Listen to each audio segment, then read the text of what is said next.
A very good morning to all of you students. Welcome back after your August unit tests. Today we are going to start chapter 5 of geography, water. Right? Water. पानी का नाम सुनते ही हमारे दिमाग में बहुत सारे पानी की इमेजेस घूमने लगती हैं. What images come to our mind?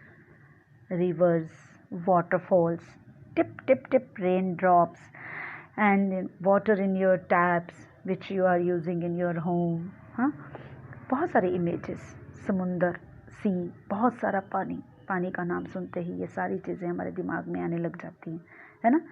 Children's love to float the paper boat पानी की चलाना पसंद करते हैं. पानी में जब रेन से भरे हुए पानी, बारिश के पानी से भरे हुए पोखर्स, पॉन्ड्स, इन चीज़ों में बच्चे पानी की बोट चलाते हैं और खुश होते हैं, खेलते हैं. मैं आप लोगों के साथ अपना एक्सपीरियंस एक शेयर करने जा रही हूँ. इन माई चाइल्डहुड जब हम अपने घर की छत के ऊपर उसका जो ड्रेनेज पाइप होता है, छत से पानी नीचे का आता है, रेन वाटर, तो हम उसको बंद कर देते थे. हम means me, my brother and my friends, neighbour friends, जो हम आसपास के हमारे दोस्त होते थे, हम छत के ऊपर उसका वो पाइप जहाँ से निकलता था, पानी निकलता था, उसको बंद कर देते थे किसी कपड़े के साथ कस के, और वो पूरा पानी, रेन वाटर जो है वो छत के ऊपर एक पॉन्ड बन जाता था, पूरा इकट्ठा हो जाता था. तो हम उसमें छपक हम उसमें खूब कूदते थे, नहाते थे, मज़े करते थे. ऐसे ही पेपर बोट आपकी तरह फ्लोट करते थे हम उसको हाथ के साथ, पानी के साथ आगे आगे बहाना. ओ हो, मेरी बोट आगे चली गई, आपकी पीछे रह गई, तेरी पीछे रह गई, मेरी आगे चली गई, like this. It was very enjoyable game at that time which we have enjoyed in our childhood, right? तो अब ये क्या होता है, जब शाम के, दोपहर के टाइम क्या होता है कि पानी इन पॉन्ड्स के अंदर से वेपर बन के इवेपोरेट होके ऊपर चला जाता है, भाप बन जाता है. The sun's heat causes evaporation of water in, है ना. तो ये पानी जो है ये इवेपोरेट होके कंडेंसेशन का रूप ले लेता है, कंडेंस हो जाता है, फॉर्म द क्लाउड्स का रूप ले लेता है. आजकल जैसे बादल आ रहे हैं, बारिश आ रही है, तो ये कैसे आता है, तो ये क्या है, इवेपोरेशन होती है, फिर कंडेंसेशन होती है, फिर अगेन ये दोबारा से प्रेसिपिटेशन होके, precipitation in the moon means कि वापस ये जो धरती के ऊपर, लैंड के ऊपर वापस आ जाना. किस रूप में ये आता है, रेन के रूप में, स्नो के रूप में, स्लीट के रूप में, स्नोफॉल के रूप में. ठीक है, तो इसे ये जो मूवमेंट जो चलती है, ये evaporation, condensation and the precipitation, this is called the water cycle. The process by which water continually changing its form and circulates between the ocean, atmosphere and land is known as the water cycle. ठीक है, water cycle कहते हैं इसे. आप लोग second chapter में rock cycle भी पढ़ चुके हो कि रॉक साइकिल भी चलता है. Primary rock, secondary rock and the tertiary rocks, metamorphic rocks last में आ जाता है.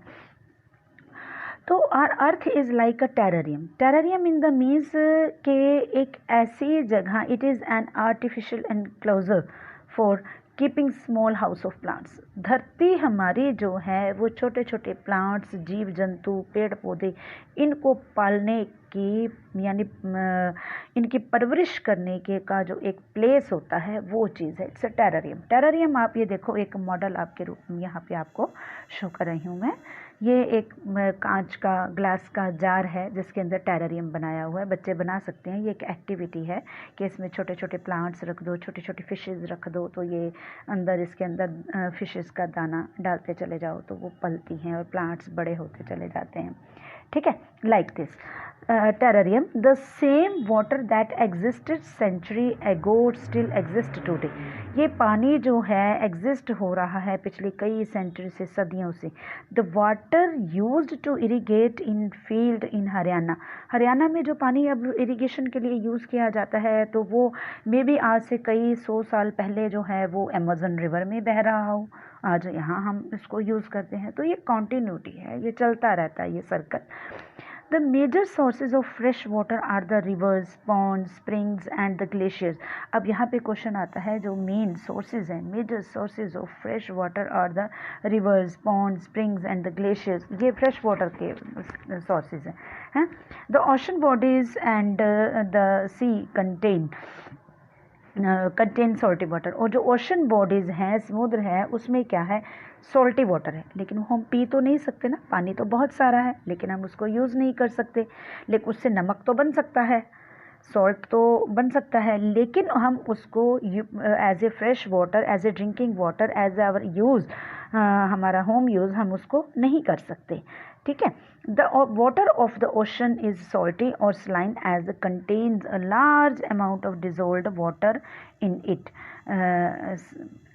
बहुत सारा नमक इसके अंदर डिज़ोल्व है। एक स्टूडेंट्स ये देखिए, आपको ये मैप नज़र आ रहा होगा, फिज़िकल मैप है ये, वर्ल्ड फिज़िकल मैप है, जहाँ पे major sea, lakes and the rivers. ये मैप आपको करवाया जाएगा, आपके एग्ज़ाम्स में भी ये इंक्लूड होगा, सितंबर एग्ज़ाम्स में।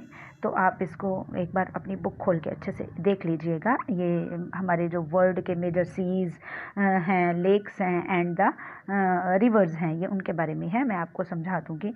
अब नेक्स्ट टॉपिक जो है वो हमारा है distribution of the water bodies, यानी कि पानी, distribution of the water bodies. We all know that the 3/4 of the earth surface is covered with water. हमारा धरती का 3/4 जो सरफेस है वो पानी से कवर्ड है। ठीक है, covered. If there is more water than land, अगर हम अब यहाँ देखें 3/4 सरफेस यानी part of earth covered with water, अगर इतना पानी है धरती से का बहुत सारा हिस्सा जो है वो पानी का है, तो फिर कई कंट्रीज़ जो हैं वो पानी की स्कार्सिटी को क्यों फेस कर रहे हैं? Why they are facing the scarcity of water? हाँ, पानी की कमी क्यों है फिर देशों में? तो ये एक बहुत बड़ा क्वेश्चन है, इट्स अ बिग क्वेश्चन है। तो उसका क्या है, ये नीचे आपके सामने ये एक टेबल दिया गया है, ये डिस्ट्रीब्यूशन है पानी की कि कितना पानी जो है वो कहाँ पे अवेलेबल है। 97.3 तो है स्लाइन वाटर है, तो बाकी रह कितना गया, 2.7, हाँ, वो फ्रेश वाटर में आता है। ये सारी कैलकुलेशन जो है ये दी गई है, वो फ्रेश वाटर में आता है।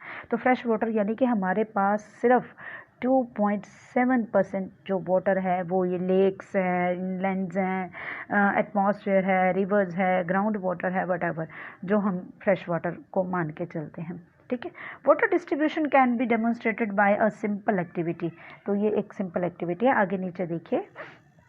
सी, water is absolutely essential for survival. अब हमें ये पता है, वी नो वेरी वेल कि पानी जो है वो हमारे लिए एक एसेंशियल थिंग है हमें सर्वाइव करने के लिए, हमें सर्वाइव करने के लिए, ह्यूमन बीइंग को सर्वाइव करने के लिए, even the animals and the plants, everything, her survival के लिए, लिविंग बीइंग के लिए, लाइफ के लिए, जीवन के लिए पानी is water is a essential thing.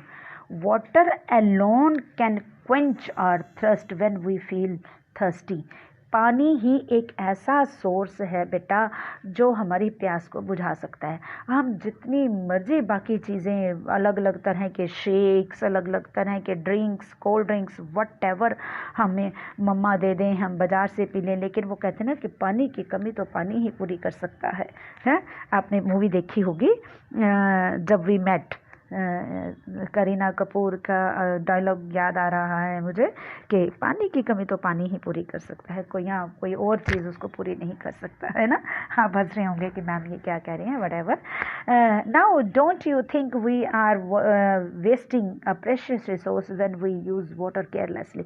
क्या हम सोचते हैं ऐसा कि हम अपने प्रेशियस रिसोर्सेज को ख़त्म कर रहे हैं, लॉस्ट हो रहा है हमारे से, वेस्ट करते हैं, हम पानी को केयरलेसली यूज़ करते हैं, हम उसे बहुत ज़्यादा, गाड़ियाँ धो रहे हैं, भैंसों को नहला रहे हैं पाइप चला के, हाँ, पानी हमारी जो वाटर टैंक है मोटर चला के हम भरते हैं, वो बह रहा है, पानी तो बहता रहता है, मतलब नहाने के लिए घुसे हैं, टैप चल रही है, बाल्टी बकेट हमारी भर गई है तो हम उसको बंद नहीं करते, मतलब ये केयरलेसली यूज़ है। तो वी हैव टू अवेयर कि हमें अपने रिसोर्सेज को, आने वाली जनरेशन्स को या अपने लिए बचाना है, अपने बुज़ुर्गों को, बड़ों को हमने समझाना है कि पानी को वेस्ट मत किया करो, हमारे लिए छोड़ो पानी, आने वाली जनरेशन्स के लिए छोड़ो पानी, है ना। क्योंकि पहले तो इतनी कमी नहीं होती थी, लेकिन आजकल जो है वो पानी की शॉर्टेज बहुत ज़्यादा है। तो इस चीज़ के लिए बच्चों को, चिल्ड्रंस को अवेयर होना पड़ेगा, स्टूडेंट्स को इस चीज़ के लिए बहुत सारे स्टेप्स उठाने पड़ेंगे, ठीक है। अब ये 2 क्वेश्चन हैं, आप ये देखिए, why is water important for us and suggest some ways in which water can be conserved in your home और इन योर स्कूल। ये 2 क्वेश्चन आप अपने आप से कीजिएगा। It's a very important questions also, and these are not typical questions or the difficult question कि आप अपने आप ध्यान ना कर सको, ठीक है। Why is water important for us? Very simple, हमारे लिए इम्पोर्टेंट क्यों है ये हम पहले पढ़ चुके हैं फर्स्ट पेज पे, या हम अभी इन द पेज नंबर 32 पे हम पढ़ चुके हैं, है ना। और कुछ ऐसे स्टेप्स सजेस्ट कीजिए कि आप घर में कैसे पानी को कंजर्व कर सकते हो, बचा सकते हो, अपने स्कूल में कैसे कर सकते हो, ठीक है। स्कूल में आप ये देखिए, आप लोग खुद सोचिए बेटा, जब आप लोग स्कूल आते हो, अब तो लॉकडाउन पीरियड चल रहा है, स्कूल जाने को मन आपका भी उत्तेजित हो रहा होगा, भाई कब स्कूल खुलेंगे, कब हम स्कूल जाएंगे, है ना। तो ये एक बहुत बड़ी प्रॉब्लम आ गई है। लेकिन आप ये सोचिए कि जब आप स्कूल थे लास्ट क्लासेस में, बिफोर योर एग्जामिनेशंस, तो उस समय आप ये देखो, जब आप पानी पीने जाते हो 1-1 मिनट के लिए, आप मैम से, ma'am may I go drink for water, तो आप लोग क्या करते हो, एक बच्चा गया, दूसरा साथ साथ नहीं भी प्यास है तब भी आप टैप को खोल के खड़े हो जाते हो, बॉटल्स को बार बार भरते हो, बार बार गिराते हो, हैं, पानी क्लासेस में गिर रहा है, तो ये वेस्टेज ही तो है बेटा, और क्या होता है ये सब चीज़ें। तो इन चीज़ों को हमने अगर समझना है, तो हमें टैप खोल के खड़े नहीं होना, हमें हर जगह पे, कहीं पे भी आपको रास्ते में भी टैप खुली हुई मिलती है, चलती हुई मिलनी है, कोई पानी वेस्ट कर रहा है कुछ, उसको रोको। या चलते हुए रास्ते में जब आप देखे हो म्यूनसिपैलिटी की जो टैप्स होती हैं चल रही हैं, पानी बह रहा है, कोशिश करो उसको बंद कर देने की। इससे सोशल सर्विस, ये हम अपने लिए बचा रहे हैं, सोशल सर्विस भी है कि हम ये ऐसा एक अच्छा काम कर रहे हैं, है ना। Anyways, it's a general talking. तो next topic is ocean circulation. Ocean circulation यानी कि समुद्र का जो सर्कुलेशन है, जो सिस्टम है, वो when we are walking without shoes on the beach, it gives us a magical feeling. आप ये देखो, हम नदी के किनारे या बीच के ऊपर, समुद्र बीच के ऊपर, सी शोर पर, जब हम नंगे पाँव घूम रहे होते हैं, ठंडी ठंडी उसकी रेत, सैंड, अब कूल ब्रीज, ठंडी हवा चल रही है, समुद्री जो पक्षी हैं वो और पक्षी चहचहा रहे हैं, और एक जो सीज के जो सॉल्ट की जो स्मेल है, जो उसकी खुशबू है, वो हवा में बह रही है, वेव्स का म्यूज़िक है, लहरें आ रही हैं, जा रही हैं, हमें कितना अच्छा लगता है, हमें एक मतलब इंटरेस्टेड सा लगता है, हमें वहाँ पे बैठे रहना, वहाँ पे घूमना, नंगे पैर घूमना, गिली गिली रेत के ऊपर, बहुत अच्छा लगता है समुद्र पे जो, ठीक है। तो ये क्या है, unlike the calm waters, ponds and the lakes, ocean water keep moving continue. चाहे जो ओशन वाटर है या नदियां हैं या कुछ भी है, ये मूविंग में रहती हैं, ये कभी स्टिल नहीं होती। चाहे हम रिवर्स को भी देखें तो रिवर्स बहती रहती हैं, ओशन वाटर है, लहरें आ रही हैं, जा रही हैं, एक बड़ी लहर आती है फिर बैक हो जाती है, मतलब मूविंग, इट्स अ मूविंग, ये not, it is never still, ठीक है। The movements that occur in oceans can be broadly categorised as waves, tides and the currents. यानी इस मूवमेंट को, जो ओशन मूवमेंट है, ओशन सर्कुलेशन है, इसको कैरेक्टराइज किया गया है 3 पार्ट्स में, वेव्स है, टाइड्स हैं एंड द करंट्स हैं। यानी समुद्री लहरें, टाइड्स जो हैं वो भी लहरें ही बोला जाता है, लेकिन वो low tide and small tide उसको कहा जाता है, low tide and high tide, ठीक है।